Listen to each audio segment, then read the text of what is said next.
Hey there! Let's learn a new word together. Before you start, please hit the like button if you enjoy our content and subscribe to this channel if you're learning English. Stay up to the end of this video and you'll learn a fun fact about the English language. Let's begin. Ballot.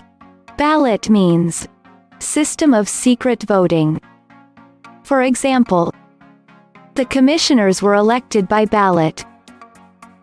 The commissioners were elected by ballot. Synonyms: public vote, plebiscite, popular vote. Awesome! You learned that quickly. Let's put it in some sentences to understand how to use it. The first exemplar.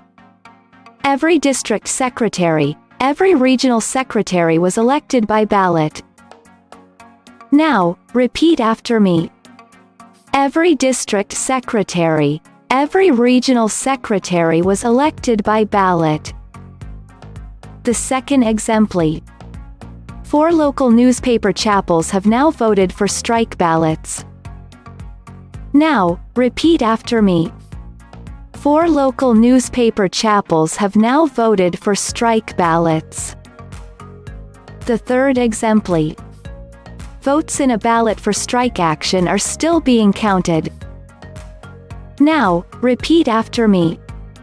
Votes in a ballot for strike action are still being counted. Now let's learn an interesting fact about the English language. There are 7 ways to spell the sound EE in English. This sentence contains all of them. He believed Caesar could see people seizing the seas. Thank you so much for watching this video up to the very end. If you're not yet subscribed to our channel, hit the subscribe button below. If you're new to our channel, the links to our most popular playlists are below in the description. We've prepared playlists for different levels of English, and they're good for different goals that you might have. Maybe you want to take an exam, or maybe you want to improve your fluency. So check them out and see you very soon. Bye-bye.